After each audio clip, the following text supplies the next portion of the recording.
Pakistan peoples Party chairperson Bilawal Bhutto Zardari पारां अज पाकिस्तान में वफ़ाक़ खिलाफ़ मुज़ाहिरनि जो ऐलान किया वियो। उन सिलसिले में हैदराबाद में जाम खान शोरो हाउस तां वॾी एहतजाजी रैली कढी वई जेका प्रेस क्लब ते पहुती, जॾहिं त रैली में शरीक अॻवाननि MNN TV न्यूज़ सां पंहिंजा वीचार कुछ हिन रीत वंडिया।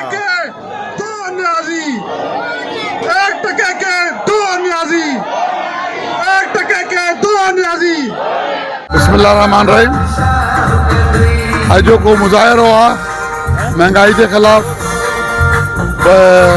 वफाक़ी हुकूमत जातियों के खिलाफ, वफाक़ी हुकूमत की पॉलिसी के खिलाफ पाकिस्तान पीस पार्टी चेयरमैन बिलावल भुट्टो की हिदायत ते आज ये मुजाहिरो आहे महंगाई के खिलाफ।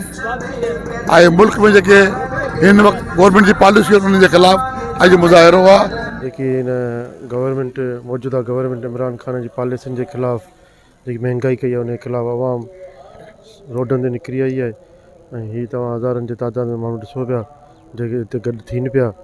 इंशाअल्लाह नमाज़ खां पोइ हिते लखे माण्हू थींदा जेके तव्हां ॾिसंदा त हू गवर्नमेंट जी पॉलिसियुनि महंगाई ऐं हिन जी नाअहल हुकूमत के खिलाफ पंहिंजो एहतजाज रिकॉर्ड कराईंदा। असल में मसलो इहो आहे त जेके जमहूरी पार्टियूं ईंदियूं आहिनि, जेके चूंडजी ईंदियूं आहिनि, ऐवाननि में ईंदियूं आहिनि, असेंबलियुनि में ईंदियूं आहिनि, उन्हनि में ऐं जेके चोर दरवाज़नि खां ईंदा आहिनि बिना सलाहियतुनि जे जेके ईंदा आहिनि ऐं जेके सिलेक्टेड हूंदा आहिनि, उन्हनि सिलेक्टेडनि जेके तव्हांखे ॾेखारिया पंहिंजा ख्वाब, जेके मुल्क में रोज़गार जा टैक्स न ॾियण जा ॿिया सभु जेके रोज़गार ॾेखारिया उहे तव्हां ॾिसो त उन्हनि में बेरोज़गारी केतिरी वधियल आहे। बल्कि माण्हुनि खे सुई गैस मां वफ़ाक़ी खातनि ख़ासि करे सिंध जे माण्हुनि खे ऐं सॼे पाकिस्तान जे माण्हुनि खे कढी छॾियो आहे। महांगाई जेको आहे उनखे तव्हां ॾिसंदो त हिन महिल आम माण्हू जेको ग़रीब माण्हू आहे, मिसकिन माण्हू आहे, ख़ुदकशियूं केतिरियूं पियो करे ऐं हर घर में हिन महिल ख़ुदकशियुनि जो रुझान जेको वधंदो पियो वञे, छो जो रोज़गार कोन्हे को।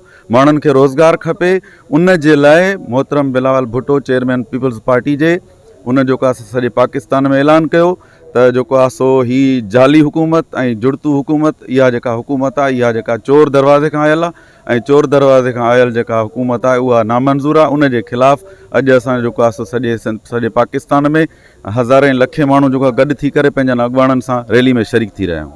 ही असांजे चेयरमैन बिलावल भुट्टे ज़रदारी जी कॉल आहे जंहिं ते ही वर्कर ऐं अवाम पाण निकितो आहे। अवाम हाणे बेज़ार थी चुको आहे। इहा रैली जेका आहे सा पाकिस्तान पीपल्स पार्टी हैदराबाद ज़िले जी रैली आहे ऐं इन रैलीअ में असांजा MPAs MNAs जेके जाम खान जे घर खां बि स्टार्ट थींदा ऐं ॿियो असांजे डिस्ट्रिक्ट काउंसिल जी जेका ऑफिस आहे पार्टी जी उतां खां इहा रैली हले थी। जेको धरनो आहे असां ही धरनो उन टाइम ताणी ॾेईंदा रहंदासीं जेतिरी देरि तक ही घर न वेंदो। तव्हां ॾिसो कि आवाम सां जेकी तादी थिए वेठी, आवाम सां जेको ज़ुल्म थिए वेठो उहो हाणे इंतहा थी चुको आहे। पाकिस्तान पीपल्स पार्टी जे चेयरमैन साहब जे हुकुम ते जेका ही 3.5 साल खां इमरान खान जी हुकूमत आई आहे, इन हुकूमत में जेको आवाम जो रत चूसियो वियो आहे, पेट्रोल हुजे, खंड हुजे, अटो हुजे, जंहिंमें डबल खां मथे महंगाई थी वई आहे, उन जे लाइ अॼु Pakistan peoples Party chairman Bilawal Bhutto Zardari साहब जे हुकुम ते अॼु तमामु पाकिस्तान में मुख़्तलिफ़ हर शहर में एहतजाजी धरना कया विया आहिनि। ये जो रैली है सिंधी बोल दो, ये जगह रैली है इमरान न्याज़ी जी नाअहल हुकूमत जंहिं 2 करोड़ नौकरियों जो वाइदो कयो हो, माण्हुनि खां बेरोज़गार खसियो अथसि, पेट्रोल जी क़ीमतूं आसमान ते आहिनि, ग़रीब माण्हू ख़ुदकशी ते मजबूर थी पिया आहिनि। ग़रीबनि जे ख़िलाफ़ कोन्हे, ग़रीबनि जे लाइ आहे, इमरान जे ख़िलाफ़ आहे। इन करे जो इमरान खान 2 वक़्त जी मानीअ लाइ माण्हुनि खे हलाक करे छॾियो आहे। कई आहे त ग़रीब माण्हू जो जीअण तमाल थी वियो आहे न।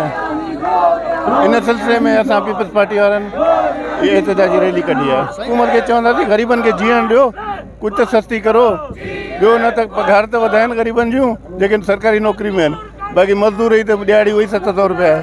700 में हू छा कंदो, पाण खाईंदो पंहिंजे बच्चनि खे खाराईंदो।